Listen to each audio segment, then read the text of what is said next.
Je voudrais vous accueillir ici au nom du festival à l'Est du Nouveau, dont la 9e édition se déroule en ce moment ici à Rouen, dans la salle Omnia, mais également à Mont-Saint-Aignan, dans la salle Ariel.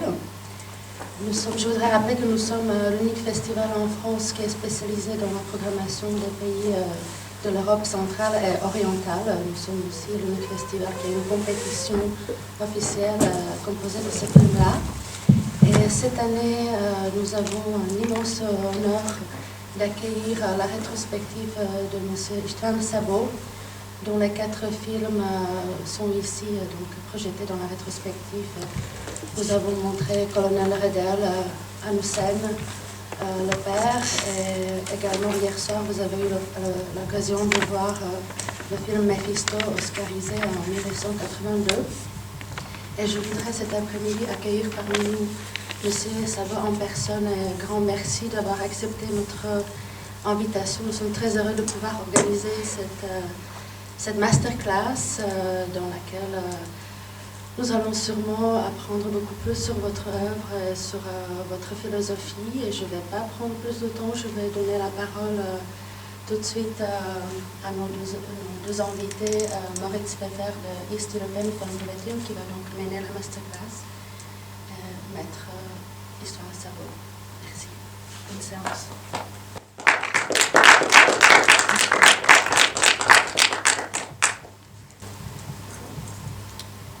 Bonjour, donc bienvenue tout le monde.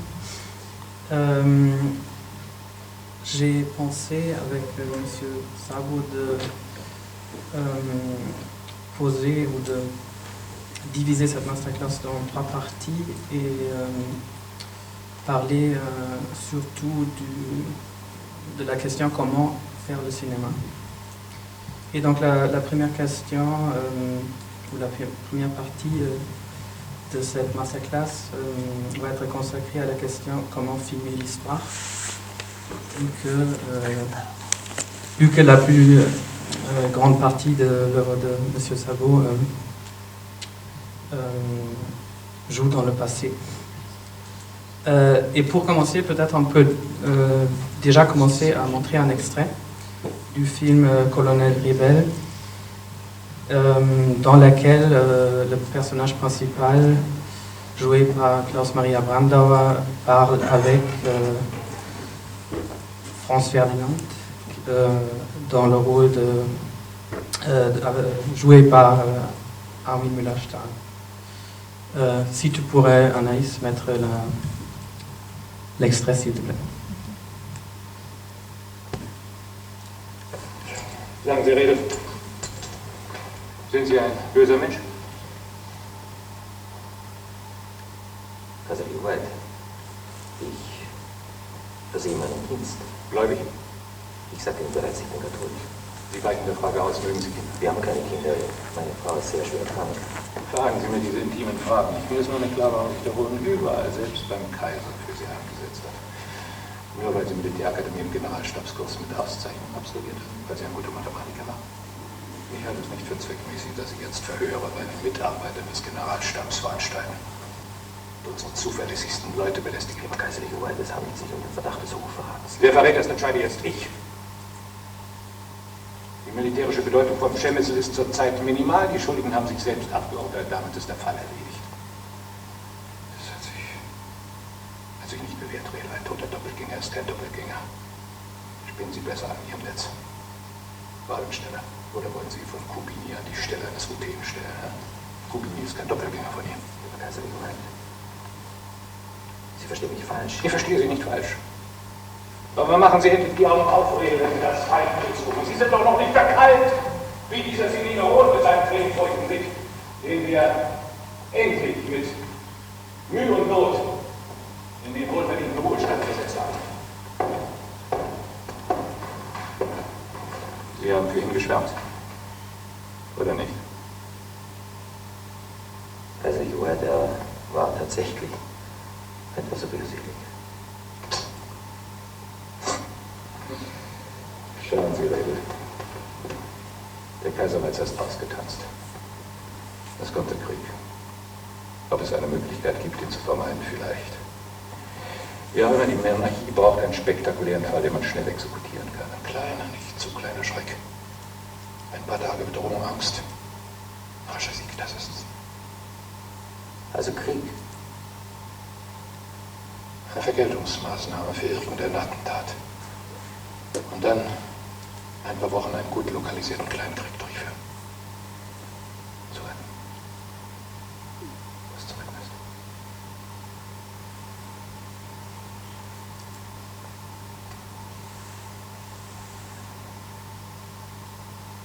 Der Redel, Profil, ausgesprochen unerbittlicher Typ, hat aber etwas an sich, was seine hochgradige Sinnlichkeit anzeigt.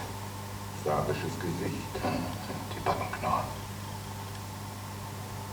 Nach der Fotografie eindeutig eine brutale Persönlichkeit. Oberstleutnant Redel. Zunächst einmal werden wir ihn befördern. Das Ganze ist ein ungeheurer Verrat. Ich habe die Unterlagen des Thronfolger einem Militärputschplan über die Macht für sich allein. Er glaubt nicht eine Sekunde mehr an die alte Monarchie. Der Einzige, der an diesen ganzen Scheißdreck noch glaubt, ist der Kaiser. Ich hasse die Politik. Ich hasse die Politiker. Meine Welt, ja, meine Welt. Heute wünsche ich, dass sie so bald wie möglich zugrunde geht, meine Welt. Ein kleiner Heldentod, aus. So rechnen wir miteinander ab, die Monarchie und ich. Ich bin 40 Jahre. Soll ich mir mit 40 Jahren eingestehen, dass ich die ganze Zeit auf der falschen Seite gestanden bin, wo doch alle anderen Möglichkeiten genauso miserabel sind?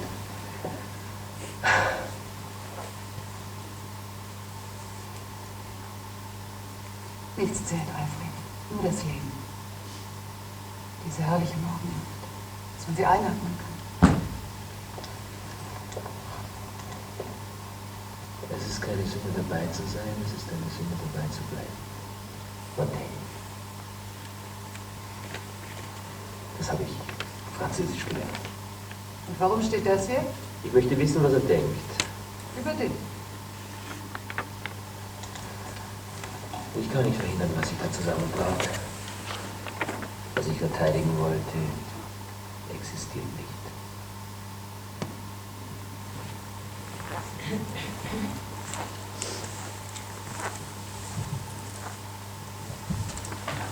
Donc, merci pour cet extrait. Alors, il y a beaucoup des enjeux dans cette petite séquence. Peut-être on pourrait commencer avec la question comment créer une protagoniste et une antagoniste.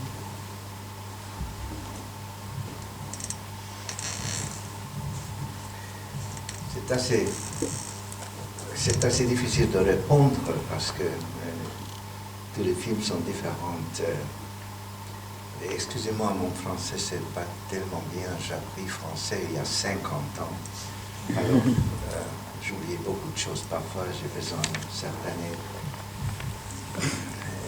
Alors, le problème est toujours qu'est-ce que ça veut dire l'histoire. Parce que vous avez commencé avec cette question, comment faire un film sur l'histoire. Alors, qu'est-ce que ça veut dire l'histoire? L'histoire, aujourd'hui, tout ce qui a passé hier, c'est par l'histoire, n'est-ce pas? Parce que c'est déjà passé, on ne peut pas changer. Alors, l'histoire, c'est devenu l'histoire. Mais si vous voulez faire un film ou écrire un roman, je ne sais pas, il faut savoir ou il faut trouver une chose qui est importante aujourd'hui aussi. Nous avons plusieurs questions et nous cherchons des réponses. Et je m'intéresse seulement à l'histoire, sur l'histoire. Si je peux demander des questions sur aujourd'hui ou je peux trouver certaines réponses sur les problèmes d'aujourd'hui, c'est la seule question. Et il y a une deuxième question aussi. seulement parce que je suis un réalisateur de film. Et la question est, qu'est-ce que ça veut dire film? Pourquoi film? Pourquoi pas un roman? Pourquoi pas une pièce de musique ou un tableau? Film est tout à fait différente comme une possibilité de communication, comme par exemple littérature. Il faut décider qu'est-ce que ça veut dire un film pour lui. Naturellement, si vous demandez plusieurs metteurs en scène, je pense que tout le monde cherche une réponse et les réponses sont différentes. Alors, je peux vous dire seulement mon réponse personnelle. Et je ne suis pas tellement sûr que mes collègues sont d'accord avec mon réponse. Mon réponse est, j'ai cherché pour moi toujours quelque chose en cinéma qui est unique, qui peut montrer ou donner quelque chose au public que vous ne pouvez pas trouver dans la littérature, vous ne pouvez pas trouver regardant un tableau ou écoutant la musique. Ou peut-être vous ne pouvez pas trouver au théâtre. Quelque chose qui est uniquement existe seulement dans un écran comme ça ou en poste de télévision. Et j'ai trouvé pour moi une seule chose, et c'est un gros plan d'un visage humain avec des émotions qui sont nées en face du public et changent à notre émotion. C'est tout. Parce que c'est impossible d'écrire. Tous les sourires sont différents. Vous ne pouvez pas écrire un sourire. Vous ne pouvez pas peindre un sourire seulement en situation, mais comme ce sourire commence et comme ce sourire change, c'est impossible de peindre. Alors, un visage vivant, avec tous les changements, un visage vivant, des émotions en mouvement, c'est important. Alors, pour moi, le cinéma, ce sont des gros plans des gens, des gros plans d'un héros est un antagoniste. Et là, nous arrivons à la deuxième question de vous. Comment créer? Oui, parce que effectivement, vous montrez beaucoup des gros plans, comme dans cette séquence.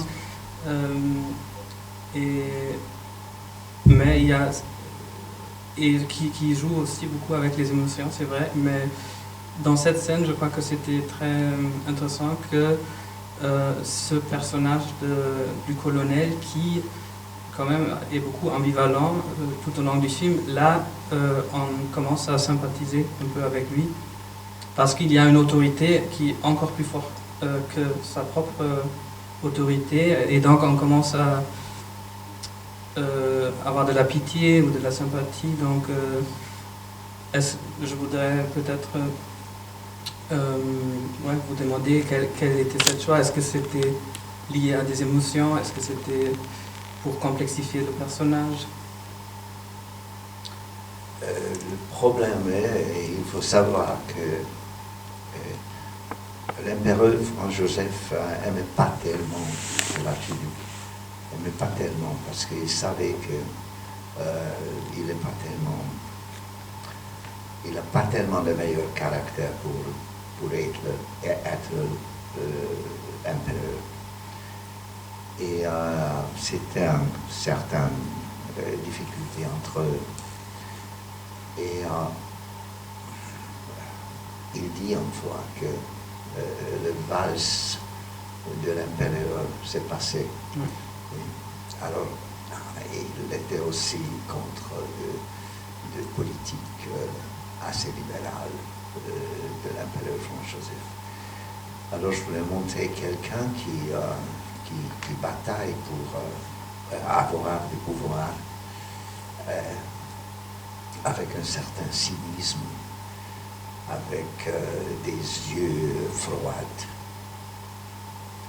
Et Riedel, colonel Riedel, si vous connaissez l'histoire, qui aimait beaucoup l'empereur parce que l'empereur a donné lui tous, donné lui des possibilités pour aller à l'école, pour aller à l'école militaire, pour avoir cette carrière au militaire. Alors il a pensé que la chose qui est importante pour lui, c'est sauver le pouvoir de l'empereur. Avec une certaine naïveté aussi. Il était une personne qui a cru en l'empereur. Comme sont des gens qui croient dans une religion. La religion de colonel Riedel était la monarchie, l'idéologie de monarchie, avec un personnage très précis, Franz Joseph. Alors la bataille entre ces deux personnes, entre Franz Ferdinand, qui était tué à Sarajevo, et Riedel,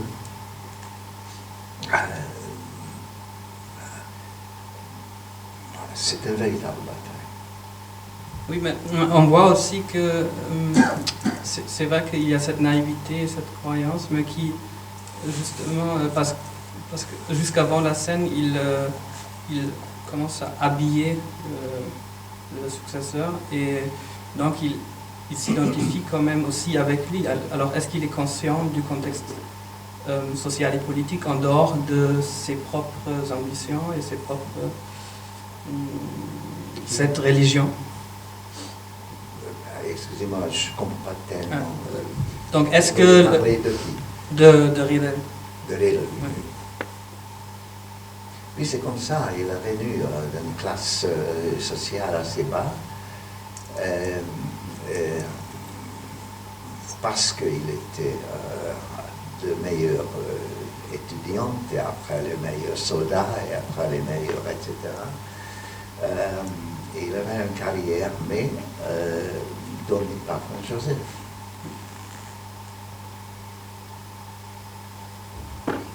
Donc, peut-être on peut revenir sur les visages et les gros plans. Vous avez fait avant colonel Riedel, Mephisto aussi avec Klaus Maria Brandauer. Qu'est-ce qui vous avait fasciné avec la physique ou peut-être le jeu de l'acteur chez Brandauer? Ces deux films sont énormément différents si nous parlons sur le caractère, parce que dans le film Mephisto, Klaus Maria Brandauer a joué un acteur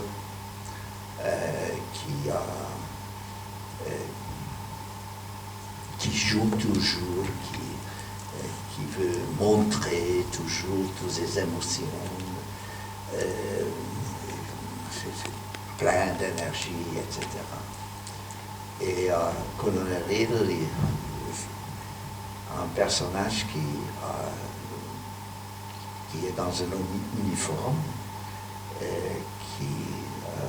qui laisse jamais montrer ses émotions, qui est toujours en colère, n'est-ce pas? Jouer ce rôle différent, c'était pas tellement simple.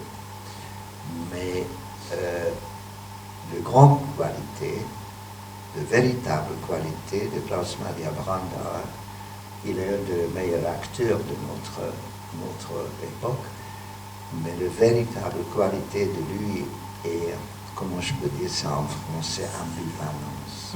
Est-ce que c'est un mot français? Oui. Ambivalence. C'est-à-dire que vous ne savez jamais que vous aimez cette personne ou vous avez de peur de lui. Parfois, vous pensez que oui, il est génial, il est gentil, vous aimez, et l'autre seconde, vous savez, non. Il est criminel. C'est la grande chose, et c'est correspondé avec notre idée quand nous avons créé Mephisto, et c'est la même chose avec cette film. C'était la même chose avec cette film. Et comment, pour revenir à notre sujet plus global sur l'histoire, comment est-ce que vous avez renseigné sur les faits historiques? Est-ce que vous avez travaillé sur... est-ce que vous avez lu des livres ou est-ce que vous appuyez plutôt sur des textes fiction avec Mephisto et avec Muriel? Naturellement, c'est une part de notre travail. Il faut préparer vous-même. Naturellement, si vous avez des lunettes, vous allez lire des romans, des livres, naturellement, l'histoire, etc. Mais il faut faire attention avec des informations de l'époque. Par exemple, vous avez demandé Mephisto. Énormément simple de montrer au public de l'atmosphère de période de nazisme si vous montrez des drapeaux nazis partout. Mais je ne voulais pas faire ça. Je pensais que de mentalité ou une certaine relation entre des caractères, pouvoir, montrer pouvoir et assimiler non, c'est plus intéressant comme montrer des drapeaux nazis. Alors dans le film, sont vraiment peu de nazis, de drapeaux et des signes de nazisme, parce qu'elle n'était pas assez importante. Et la même chose ici, dans le film que vous avez montré maintenant, Colonel Edel. Naturellement, des uniformes sont corrects, mais des bâtiments sont corrects, des décorations et des meubles sont corrects. Nous avons des collègues très, très professionnels, alors tout c'est vraiment 100% correct. Mais plus importante est, comment je peux dire ça, trouver un certain étage pour les relations entre les caractères. Oui, avant vous avez aussi dit que c'est très important pour un film historique de pouvoir transmettre des éléments qui soient pertinents aujourd'hui, qui parlent aussi de notre époque. Donc quand vous avez fait ces films-là, quelle était votre pensée sur ça?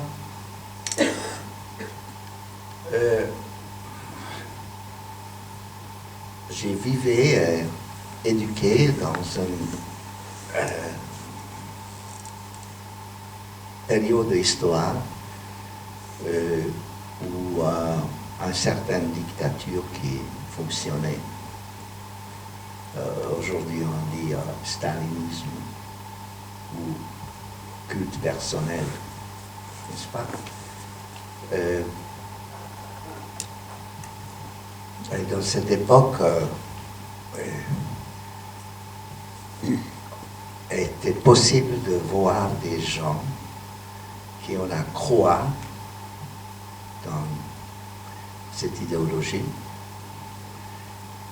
mais le pouvoir a besoin de trouver des ennemis, et le pouvoir est trouver des ennemis toujours entre eux, parce que c'est le véritable ennemi qui est entre nous, qui vit avec nous. Un ennemi qui est dans un autre pays, ou qui est dans l'enfer, ou qui est imaginé, pas un véritable ennemi. L'ennemi qui est notre voisin, ou un ennemi qui est dans notre famille, c'est un véritable ennemi. Alors on savait ça, et nous connaissons plusieurs tragédies, pas seulement en Hongrie, en Pologne, en Tchécoslovaquie, en Yougoslavie, en Union soviétique, allemand aussi, où grands communistes ou véritables communistes étaient condamnés. Alors j'ai essayé de montrer une histoire où nous pouvons voir quelqu'un qui est fidèle en idéologie, mais de idéologie n'est pas fidèle avec lui. C'est tout. Très simple. Ok. Je pense qu'on va passer le micro au public après. Donc je voudrais introduire la deuxième question. Comment adapter un roman à l'écran? Parce que vous avez évidemment fait beaucoup de films aussi qui ont été adaptés du théâtre ou de la littérature. Pour cela, on pouvait aussi voir un petit extrait. Donc Anaïs, si tu pouvais nous montrer le deuxième extrait, s'il te plaît. C'est du film plus récent de Sabo qui s'appelle The Door.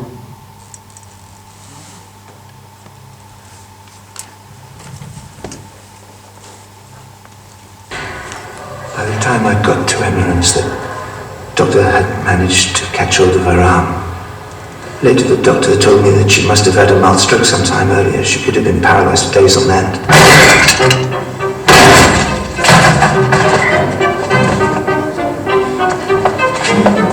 Emerance.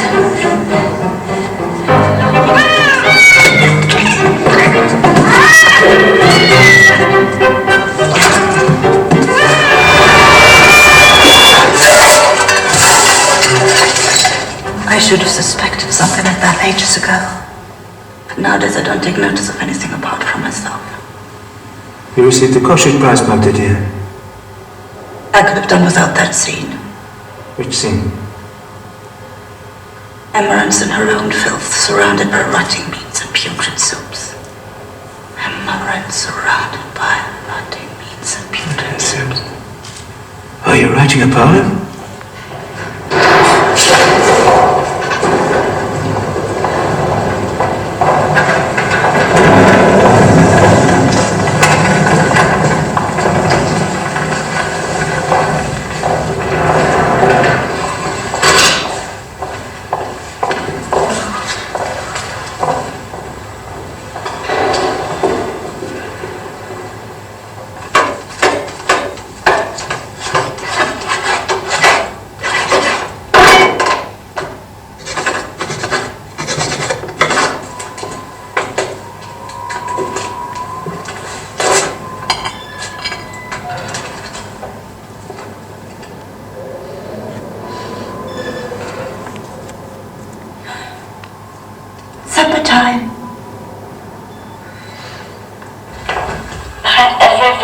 result stands an invisible person without whom there'd be no life work.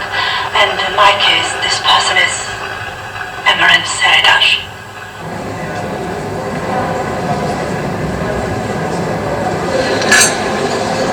Congratulations. Well deserved. Splendid. Emerence was pure and upright, as we all would want to be. A queen. And I allowed them to expose her in a single, humiliating moment of her life. Whatever Emerence says now, that overwhelming stench and filth will discredit. We wrecked a long life's work. Maybe Emerence no longer wishes to persevere, because we have destroyed the legend of her name. Merci.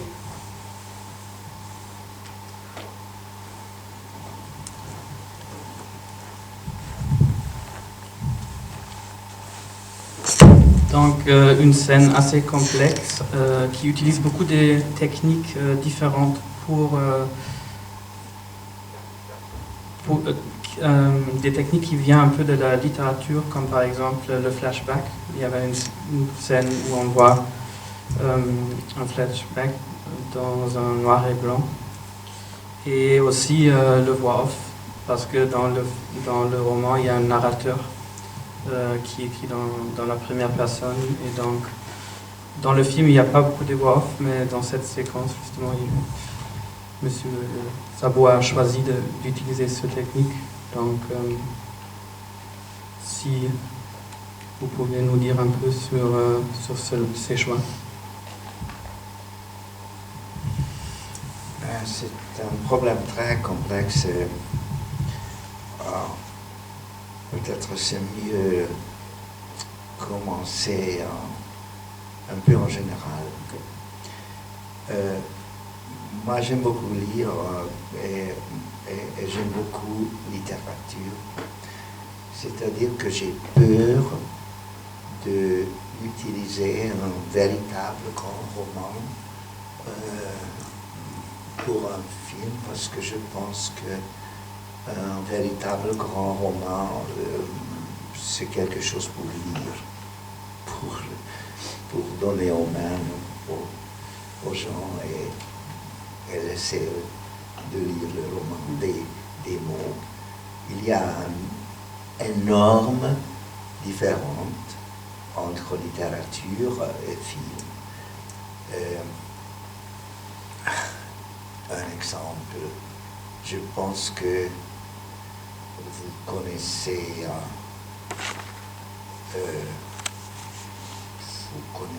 tous le roman de Léo Tolstoï, Guerre et paix, quel est le titre français? La guerre et la paix. La guerre et la paix. Tout le monde connaît ce roman? Guerre et paix. Guerre et paix, merci. Dans ces romans sont des caractères fantastiques, incroyables. Natasha Rostova, Pierre Besourov, Prince Volkonsky, etc. Imaginez que vous êtes tous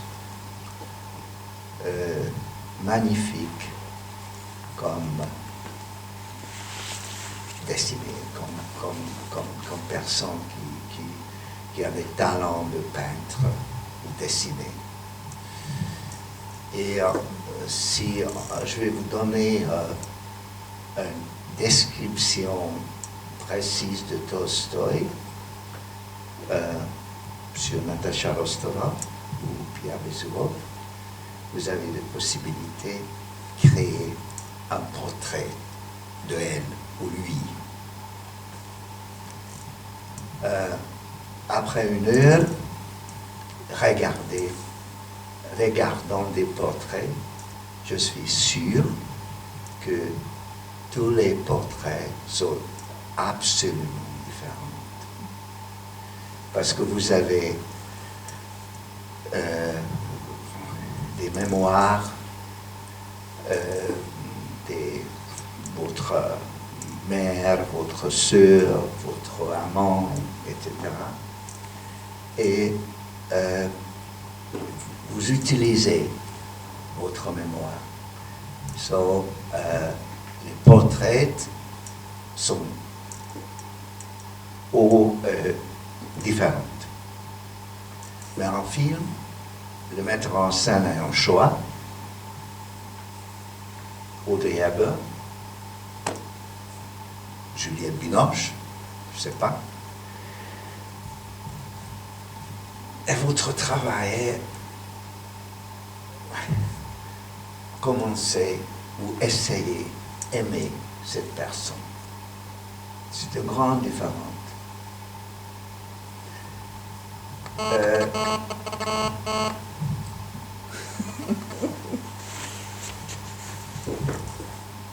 Et c'est une responsabilité énorme qui est la personne qui représente les héros après un roman qui est génial. C'est un grand problème. De l'autre problème, comment est possible d'être fidèle du message du roman, le message de Tolstoï est plein de détails magnifiques. Comment pouvez-vous mettre everything, also tous, dans un film? C'est énormément difficile. So, parfois, je pense que mieux avoir un roman qui est très intéressant. Peut-être il y a un seul message qui est fort. Peut-être il y a un caractère qui est extraordinaire. Mais comme littérature, pas la plus grande chose du monde. C'était Méphisto, écrit par Klaus Mann, qui était pas mal comme écrivain, mais pas Thomas Mann, ou pas son oncle, Heinrich Mann. Il était pas mal, mais le roman n'est pas un chef-d'œuvre. So, dans ces cas, c'était plus simple de choisir, de dire, ok, il y a un caractère énorme, plein de pouvoir, intéressant. C'était le caractère de l'acteur, nommé Hendrik Höfgen, et nous savons que Klaus Mann a portrait leur Schwager, wie sagt man das auf Französisch, also brother-in-law. Beau-frère. Beau-frère. Son beau-frère, qui est un acteur très connu en Allemagne, Gustav Gründgens. Il a fait certains films, c'était pas compliqué de voir son visage. Et de l'histoire, c'était aussi très intéressant. Et nous avons créé un scénario qui est pas 100% le même comme de l'histoire de roman. Mais c'était possible. So it's not easy. So c'est pas tellement simple. Oui, ce qui est aussi très intéressant, c'est qu'il y a la littérature et le théâtre, et aussi l'opéra joue une grande importance aussi dans vos films. Par exemple, dans ce film, il est très compliqué parce que, en même temps que c'est une adaptation, il y a aussi une écrivaine dans le film où vous avez parlé de Méphisto, où le film est sur un acteur. Il y a Meeting Venus aussi, où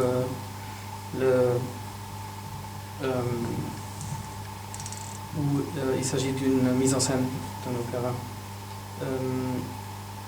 Donc, pourquoi utiliser le cinéma pour parler des autres arts? c'est pas le cinéma qui utilise, c'est l'histoire qu'il utilise, ou les caractères qu'il utilise. Musique est quelque chose de très important pour montrer des émotions des gens, mais il y a une autre possibilité d'utiliser musique. Musique est parfois un grand signe pour documenter une certaine époque. Par exemple, dans le film Mephisto, nous avons des sons de l'époque nazie, des chansons aussi de l'époque nazie ou de l'année 30 qui fonctionnent comme un film documentaire, seulement dans le côté de sonorisation.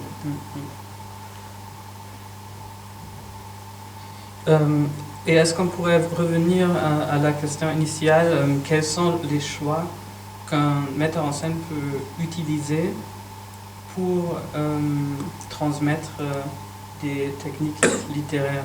Par exemple, comme on a vu dans cette séquence qu'il y avait cette question du flashback, ou est-ce que vous pensez que c'est pas important, il y a des milliers d'autres façons de transmettre la même chose?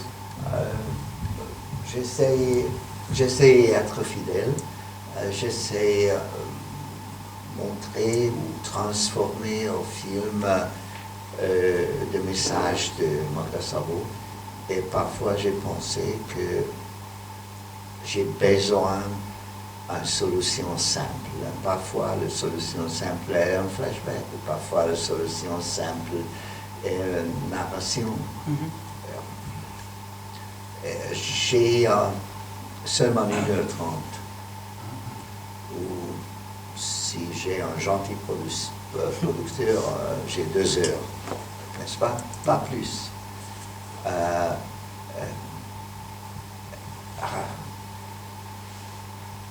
Et ces 2 heures, c'est parfois pas tellement assez pour raconter une histoire. Alors, il faut trouver les choses simples, claires, pour comprendre. C'est pas tellement bien si pendant la projection des gens au cinéma demandent qu'est-ce que c'est que ça, qu'est-ce qu'elle a dit, pourquoi ça. Si tu demandes et on attend une réponse, n'oublie de regarder de l'écran. Alors, il faut être clair et direct pour ça. Parlons peut-être un peu de sur vos choix aussi des inspirations, parce que vous avez commencé plutôt à faire des films qui étaient un peu proches de la nouvelle vague française, puis vous avez fait des films plus réalistes, plus proches au cinéma américain. Est-ce que... Voilà. Je ne suis pas tellement un critique de cinéma. Je n'occupe pas tellement moi-même avec esthétique.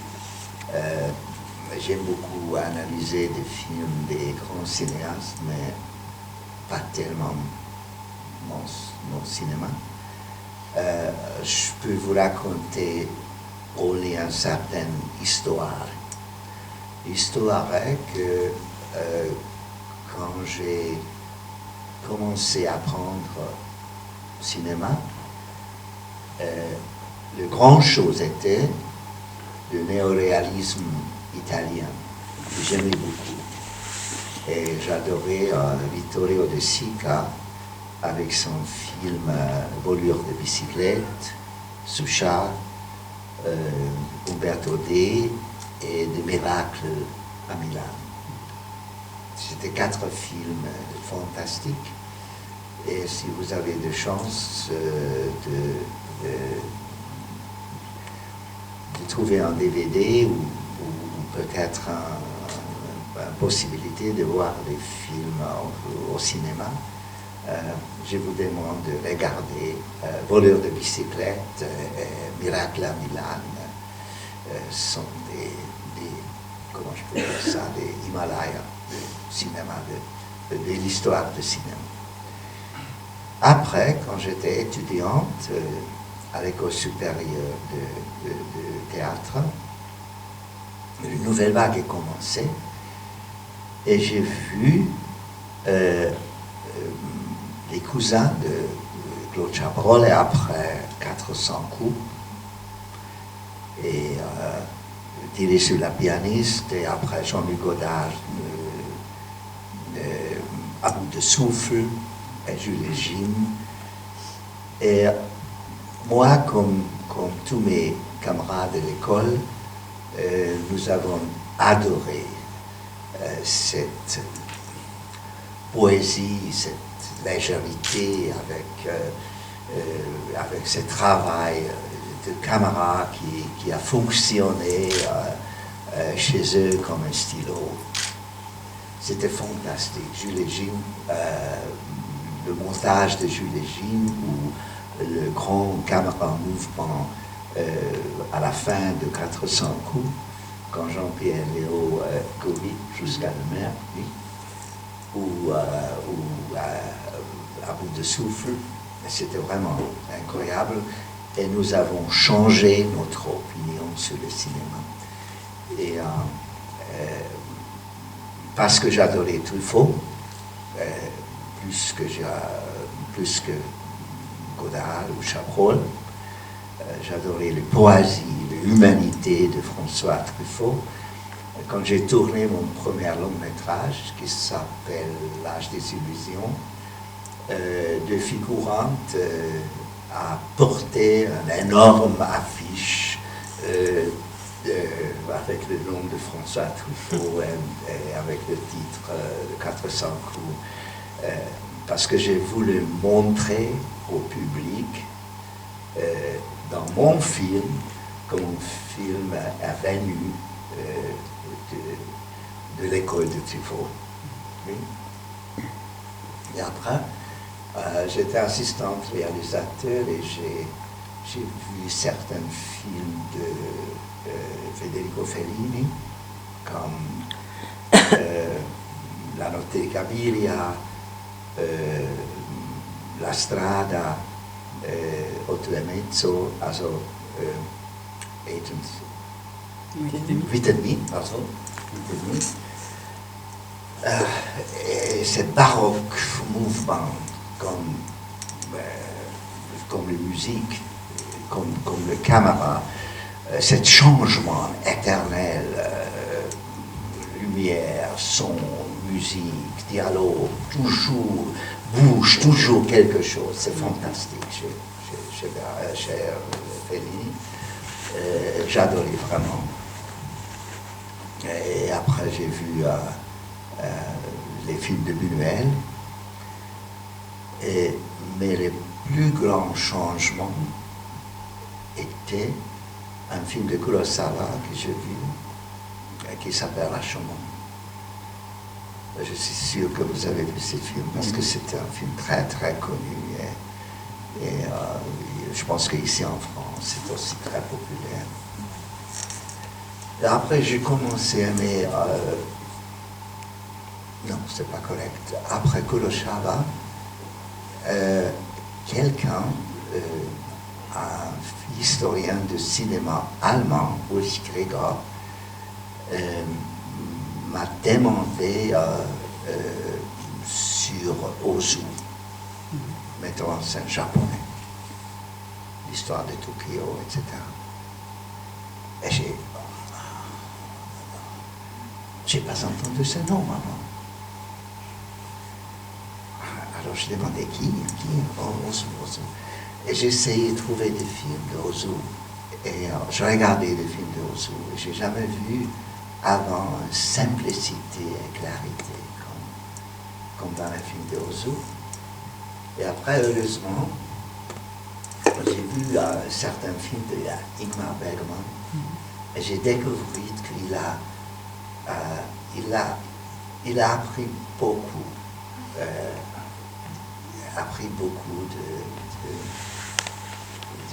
le cinéma japonais était vraiment important de lui. Et après, j'ai demandé lui.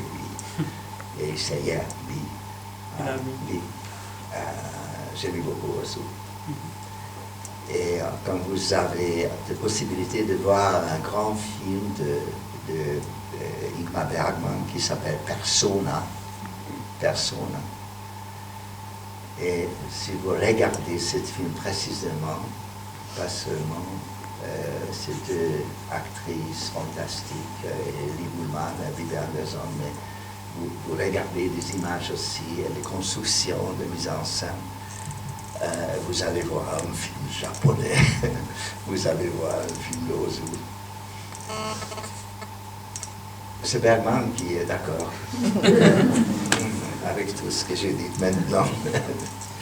Oui. Donc, alors, c'est l'histoire. C'est tout. Donc, nous avons parlé de l'histoire, nous avons parlé de la littérature.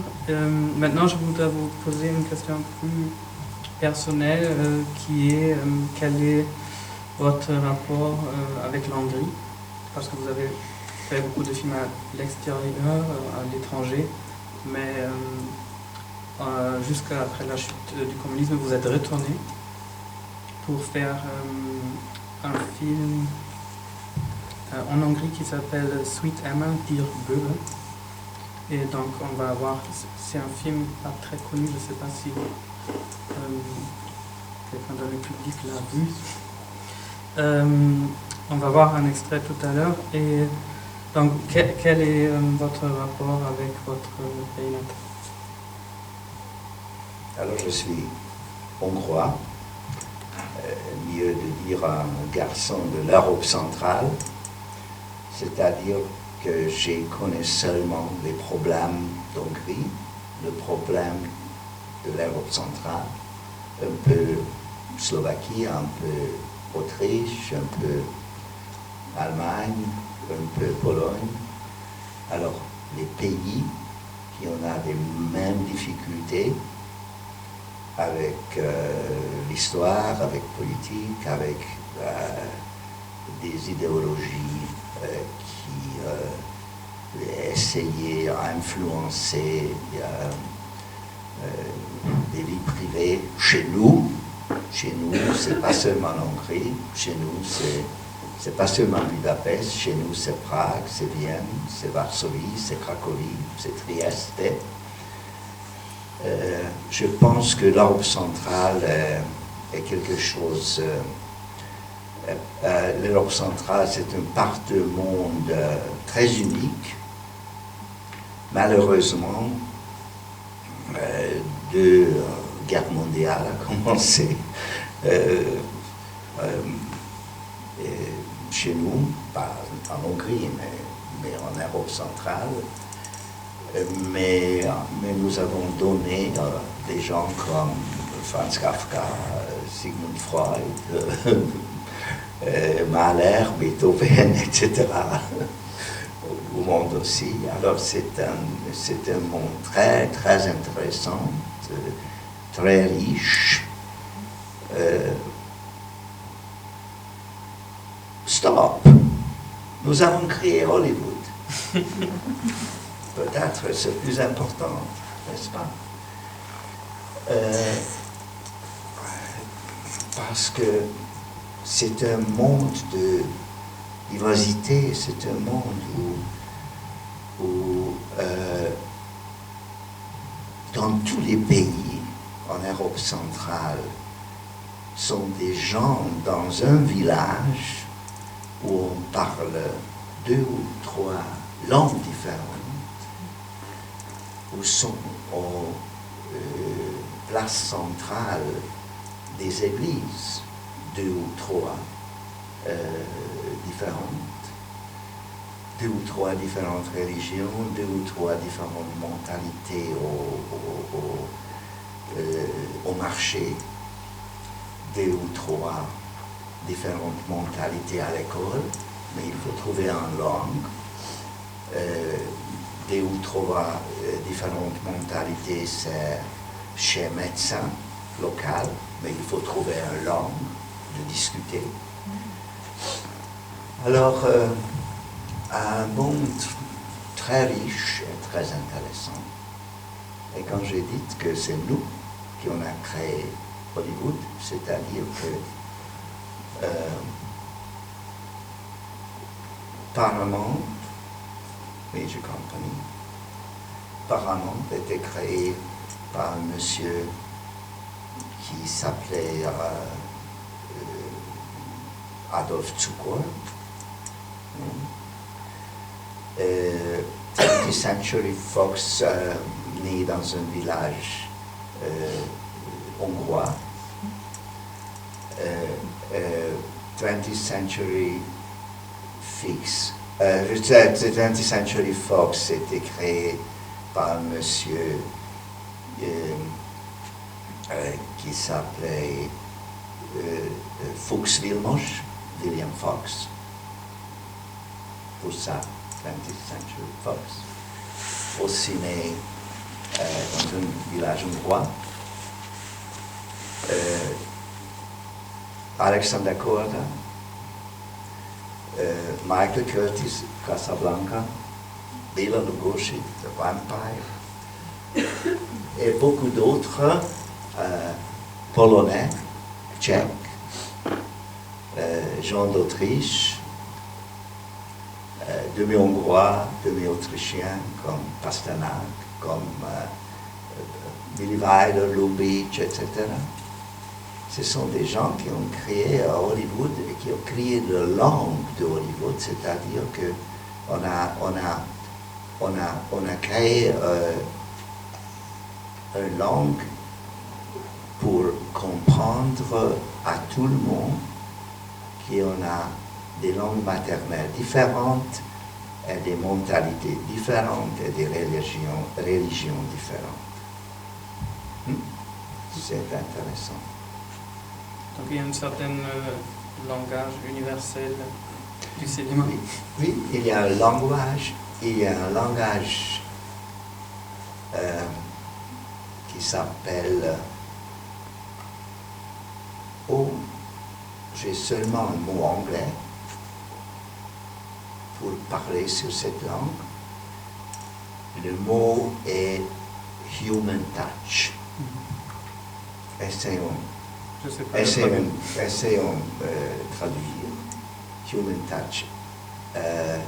Toucher humain, comme ça, c'est-à-dire émotion, l'amour, etc. Naturellement, vous pouvez utiliser ça pour les bonnes choses et vous pouvez utiliser ça pour les mauvaises choses. Peut-être on pourrait regarder cet extrait donc de Suite Emma Dirkvögel. Anaïs, tu peux mettre la séquence s'il te plaît.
Sur le problème. Le titre du film s'appelle Sweet Emma, Dear Bürger, donc douce Emma, cher Bürger.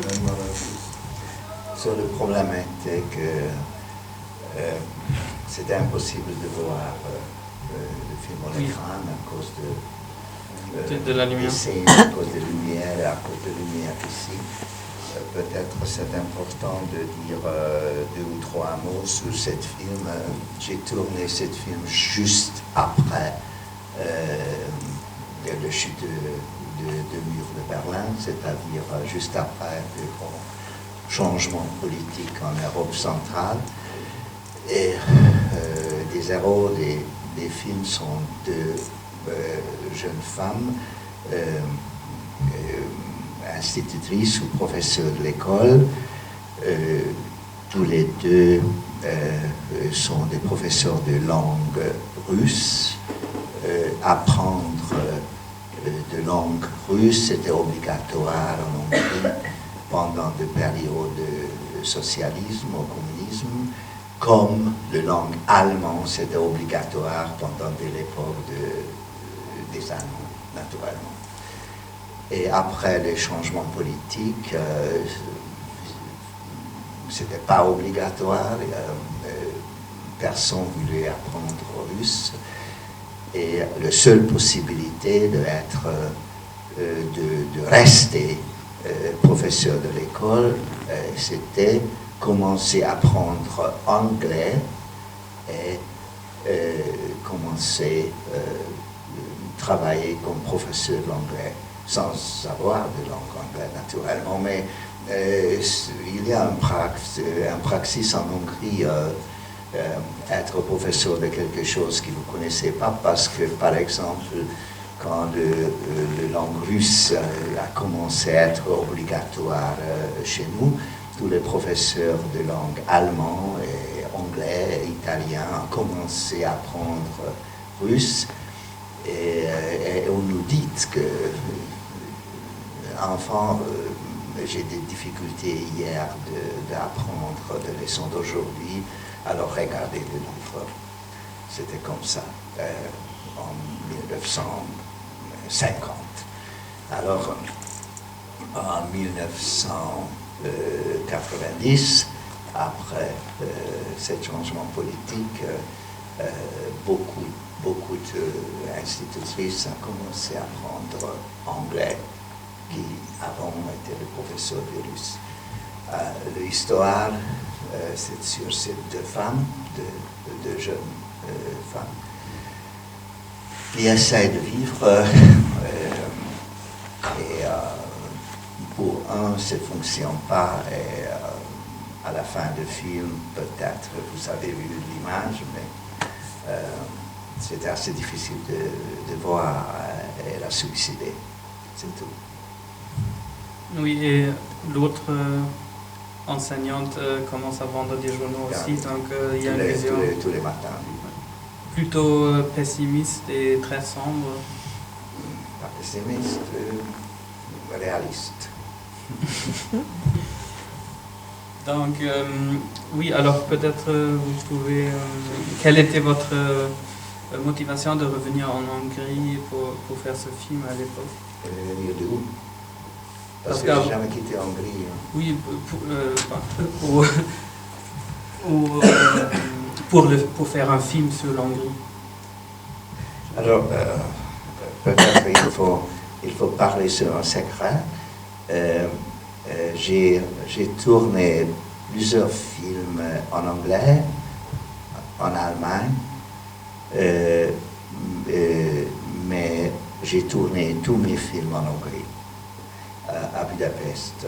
J'ai fait un film qui a joué dans l'Opéra Paris et j'ai tourné à Budapest, à l'Opéra Budapest. J'ai tourné un film, vous avez vu, comme j'ai entendu, Mephisto, qui joue à Berlin, et j'ai tourné le film à Budapest.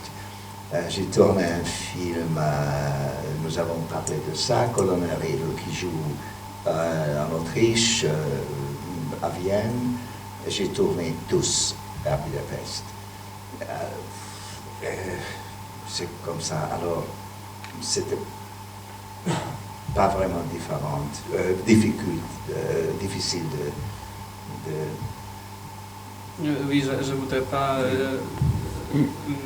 dire ça littéralement, mais plutôt quelle était la motivation pour faire un film sur l'actualité politique. J'ai rencontré avec un professeur d'école que j'ai connu et nous avons commencé à parler et il m'a raconté des difficultés. Certains collègues de lui, j'ai pensé que c'est important. J'ai écrit un scénario dans 2 semaines. J'ai tourné un film, no budget film, so low budget or no budget, so ça coûtait rien. Et est-ce que... Parfois vous avez des émotions, et des émotions honnêtes de tourner un film sans argent. Oui, le film effectivement paraît très chargé d'émotions, très chaotique. Est-ce que vous avez des souvenirs de cette époque particulièrement? Quel était aussi peut-être le changement dans le monde cinématographique à l'époque? Vous pensez dans l'époque de changement politique? Le changement était énorme parce que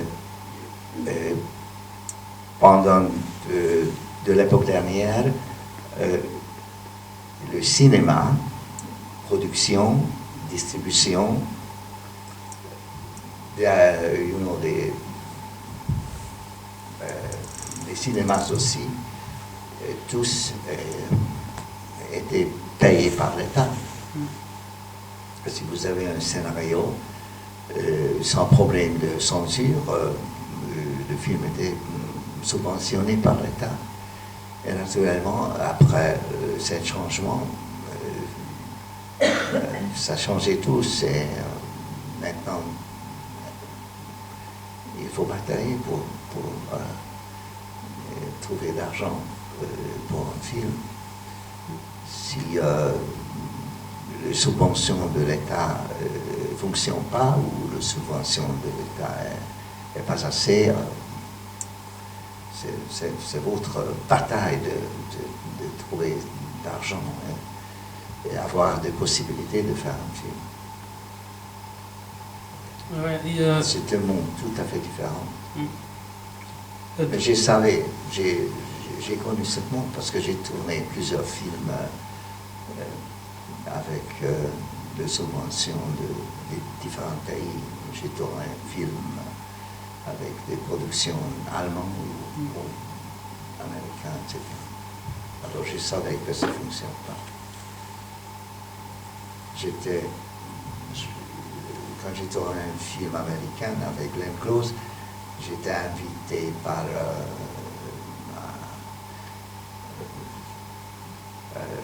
le président d'une compagnie assez importante, ou très importante, et on m'a expliqué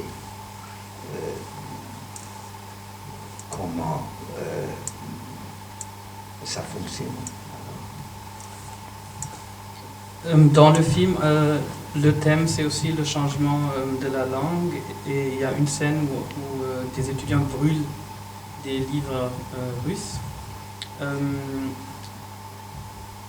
Est-ce qu'il y avait aussi une sorte de changement ou est-ce qu'il y avait une peur que voilà, la langue cinématographique va changer Non, il avait pas une peur. Je peux pas voir cette peur jusqu'à aujourd'hui, mais c'est vraiment une certaine vérité que le langue de cinématographie a changé. Ce changement, depuis que j'ai travaillé comme metteur en scène, ça a commencé quand la télévision a fonctionné avec un certain pouvoir parce qu'une image pour la télévision a certaines normes, et si vous acceptez les normes de télévision dans l'époque, vous changez votre image, composition, couleur, etc. C'était assez différent. Mais ce changement n'était pas tellement important, mais ce changement était peut-être un peu formel. Dramaturgiquement, peut-être seulement petit, parce que le public de télévision parfois quitte le chambre ou de télévision pour aller trouver un café ou un bois en bière ou en fridge.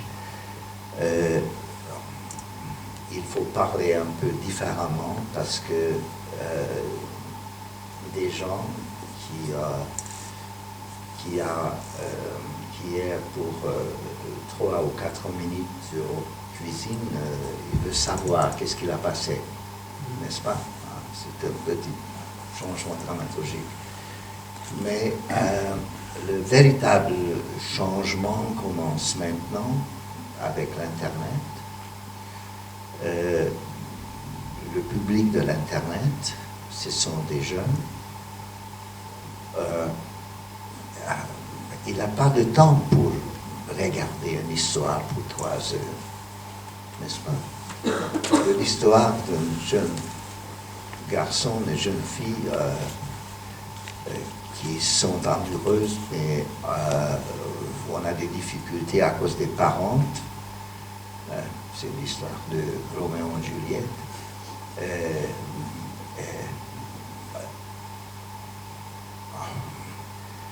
C'est ennuyeux pour eux, si c'est 3 heures ou 4 heures. Pourquoi pouvez-vous pas raconter cette histoire en 15 minutes? N'est-ce pas? Ça sera un grand changement, le changement de langue, pas le cinéma, mais le changement de langue de motion picture.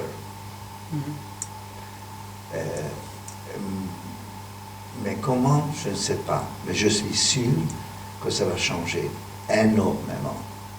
Énormément. D'accord, merci beaucoup. Peut-être on pouvait juste ouvrir le débat au public aussi. Donc si vous avez des questions, n'hésitez pas à les poser. Bonjour. Vous dites que ce qui vous intéresse dans le cinéma, c'est le visage des acteurs et le changement émotionnel des acteurs. Ce qui m'intéresse, est-ce que les acteurs eux-mêmes,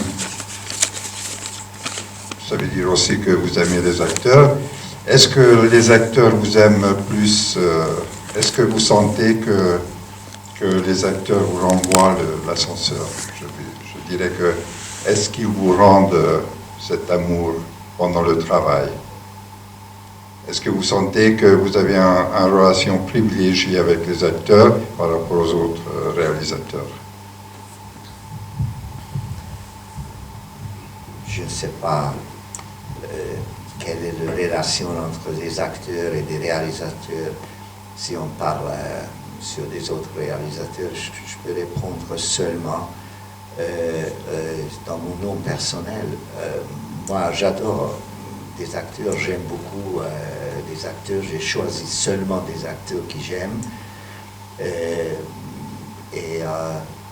Je pense qu'ils sont de meilleurs pour leur rôle. Et je sais aussi que c'est mon travail de montrer qu'ils sont importants pour moi, montrer qu'ils pensent qu'ils sont de meilleurs, et ça donne une certaine force de lui, de expérimenter ou montrer tous.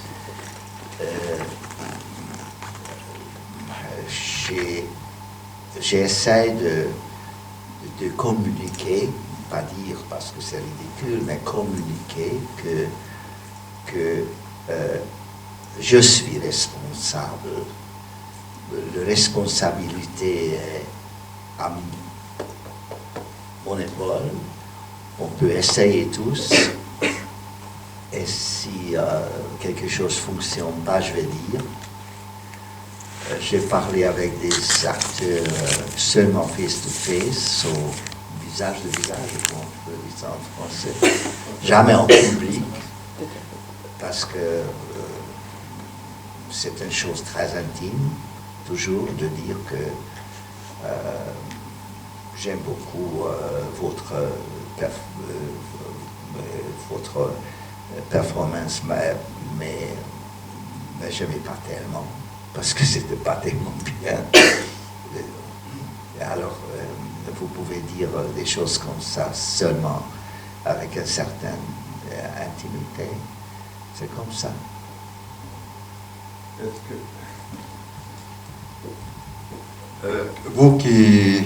Vous avez travaillé avec des acteurs américains, des grands stars aussi, et des acteurs moins connus de pays de l'Est, ou français d'ailleurs. Et je voudrais savoir, est-ce qu'il y a une différence, quelles sont les différences entre les acteurs de différents continents, je dirais, le cinéma américain qui est quand même très important, et le cinéma européen. Donc, au niveau de comédiens, de jeu d'acteurs, est-ce qu'il y en a? Il y a une grande différence entre les acteurs, entre les méthodes de travail des acteurs qui sont venus des pays différents. Et je pense que le différent est comment ce métier, théâtre ou être acteur, est accepté dans une société, dans une société où des appris la profession ou des travails. Un exemple. Parfois, vous pensez qu'une phrase n'est pas tellement importante, ou un part d'une phrase n'est pas tellement importante. Et vous direz à votre acteur ou actrice, le deuxième part de phrase n'est pas tellement important, jette. C'est-à-dire que dire, mais pas clairement, seulement jette. Si vous direz cette phrase à un acteur hongrois ou autriche, la réponse est « Merci monsieur, je vais faire ça ». Si vous direz cette phrase au acteur polonais, la réponse est tout à fait différente. La réponse est « J'ai dit la phrase. Excusez-moi, la phrase est écrite. » L'écrivain a écrit ces phrases et il veut dire quelque chose avec cette phrase. Ça sera peut-être mieux chercher qu'est-ce qu'il y a devant ces phrases et après dire.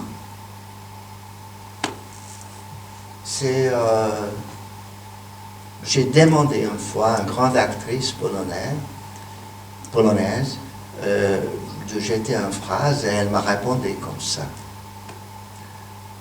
Et j'ai dit merci.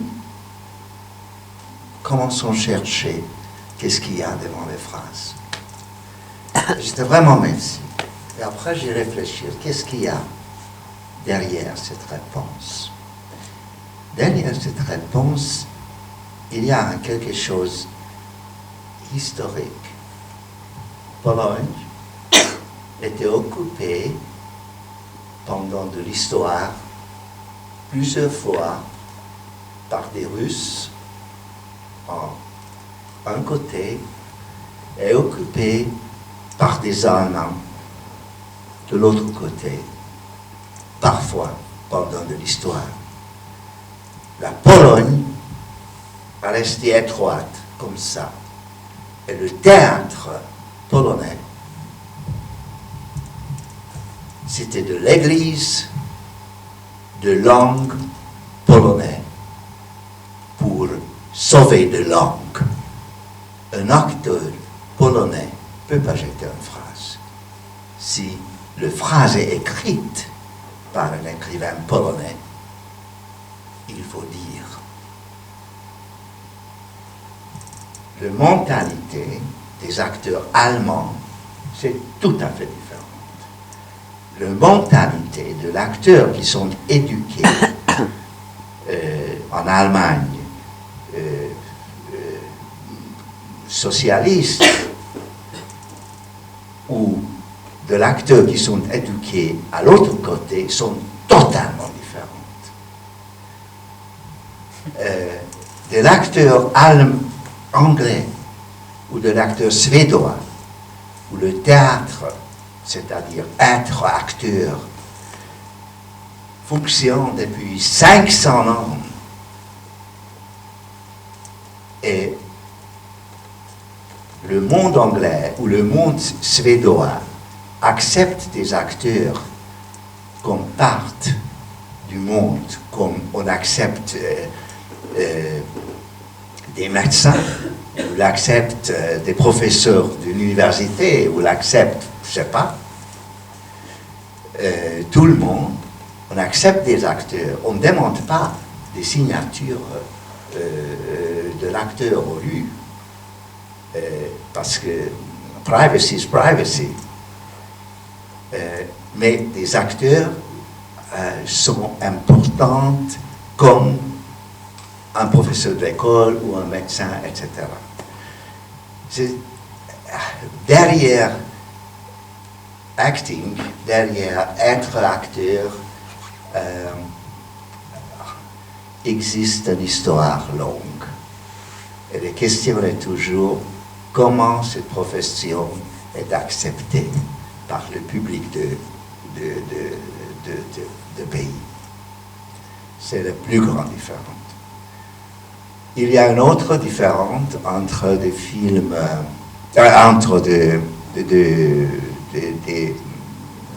vous avez demandé des stars américains ou des acteurs connus américains et des gens européens.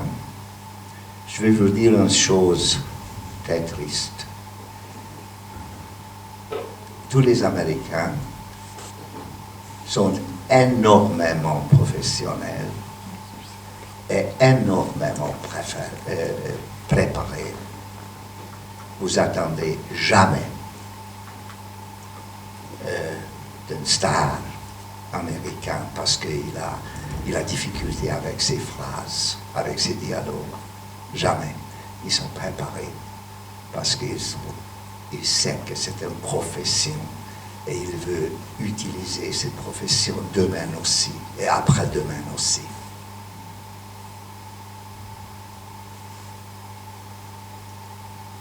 Ils sont aussi valables émotionnellement que les Européens, ou plus formatés.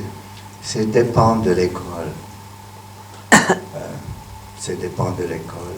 Demandez des gens de Actor Studio, de Lee Strasberg School. C'est le school de Stanislavski. Parce que Lee Strasberg étudiait Stanislavski quand j'ai entendu, je ne sais pas. Ils sont très émotionnels. Est-ce qu'il y a encore des interventions? Merci d'être venu. Merci. Et merci pour tous vos films. Je voudrais juste vous poser une question. Moi, j'aime l'épique de vos films, de Mephisto, etc. Et en fait, à chaque fois, vous avez réussi à construire un épique avec du sens. Justement, avec du sens. Il y a à chaque fois du sens.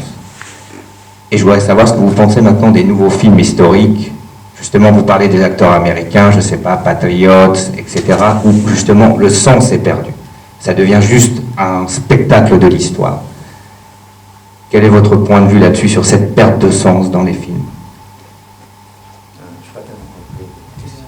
Der Sinn Sinn, auf Deutsch. der Sinn früherer Filme schon. Heutzutage die Filme, die über die Geschichte sprechen, haben für ihn keinen Sinn mehr.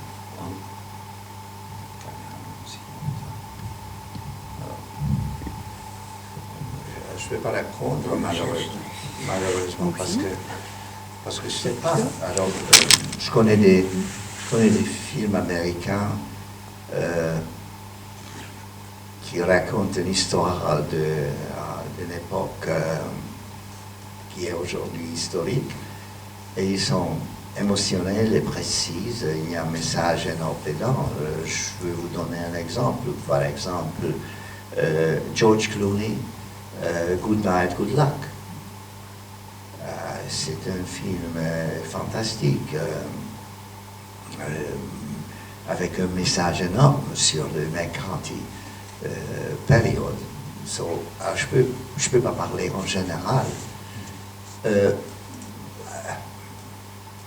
Être honnête, j'aime pas cette expression film américanische film américain, parce que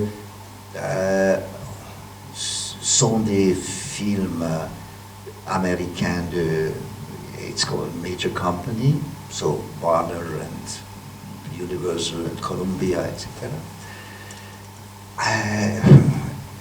Sont des films privés, sont des films indépendants, fantastiques. En Europe, sont aussi des films incroyablement superficiels. So, parlons pas en général, parlons sur certains films. Peut-être je peux répondre que j'ai des possibilités de voir des films, mais je ne suis pas tellement sûr. En général, excusez-moi, je ne peux pas parler. D'autres questions? Au premier rang. Il y a une question. Bonjour et merci pour le film. Je voulais poser une question sur la difficulté de production à l'heure actuelle. Et vous avez connu une période où il était difficile certainement d'avoir une liberté dans les films. Aujourd'hui, est-ce que vous vous sentez totalement libre au travers de vos films? Est-ce que la production ne vous impose pas certaines choses?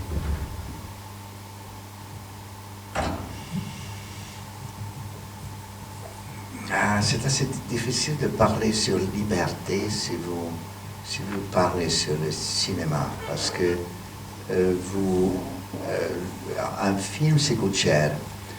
Et vous travaillez avec de l'argent de quelqu'un, et cette personne qui vous donne d'argent, ou cette institution qui vous donne d'argent, attend cet argent à la fin, n'est-ce pas? Et vous avez toujours une responsabilité énorme sur votre épaule à cause de cette support. Oui. Mais avant, nous avons une certaine censure politique, c'est-à-dire que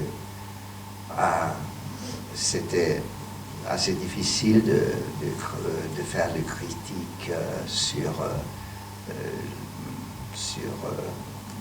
Soviet Union ou faire des critiques sur le mouvement international des classes ouvrières.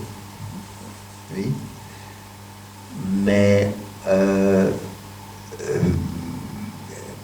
si vous avez trouvé un langage des fleurs, je ne suis pas tellement sûr, cette expression est pour comprendre un langage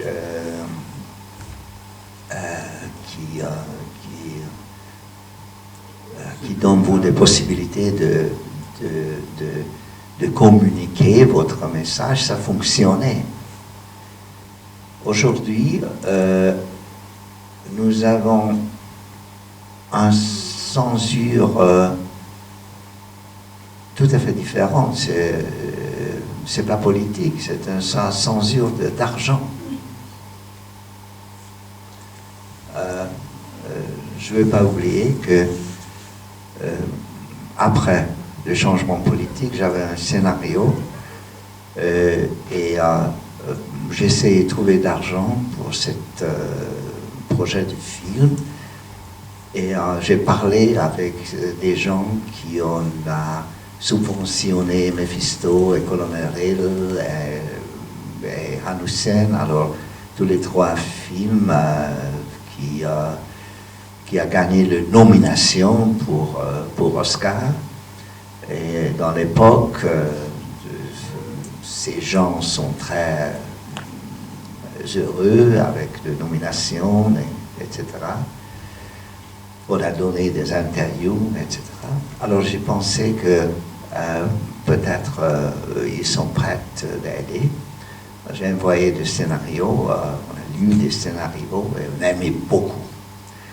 Et j'ai parlé avec un certain monsieur qui a travaillé pour un européen chaîne de télé. Il était un important personne. Et il m'a dit qu'il aimait beaucoup mon scénario et il m'a invité d'avoir un dîner. Et alors nous avons mangé, il m'a raconté des beautés, des valeurs de mon scénario et à la fin j'ai demandé que peut-être c'est-à-dire que vous êtes prête d'aider de produire le film. Et il m'a dit, écoutez, aujourd'hui c'est assez difficile, vous savez, parce que si nous avons chez mon chaîne de télé un bon numéro de quote, comment je peux dire ça? Audima.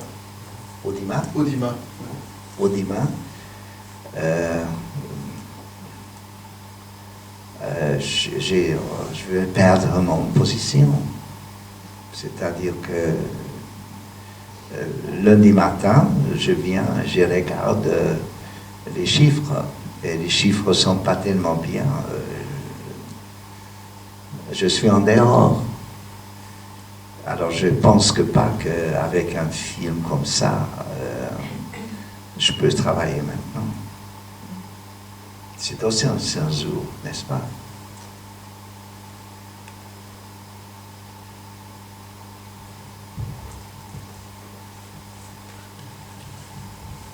Donc, s'il n'y a plus de questions, on s'arrête. Je vous remercie tous d'être venus. Et je donne la parole à Marqueta. C'est difficile de s'arrêter quand le masterclass est aussi intéressant et tout à fait passionnant. Je pense que nous avons tous appris beaucoup de choses et que cette rencontre s'inscrira dans nos mémoires. Mais malheureusement, le temps passe vite et nous devons terminer. Je voudrais juste rappeler à nos spectateurs qui vont avoir la possibilité de voir encore le film Père demain au cinéma Ariel et vendredi Hanussen aussi au cinéma. Donc sur ça, on va vous remercier et on va donc.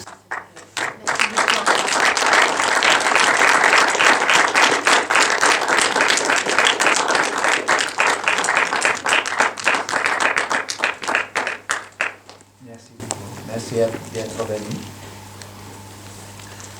Hier, quand j'ai entendu que notre discussion a commencé à 4 heures après-midi, j'ai dit que, ok, peut-être 10 spectateurs. Et je suis très heureux parce que je pense que vous êtes à 20 ou un peu plus.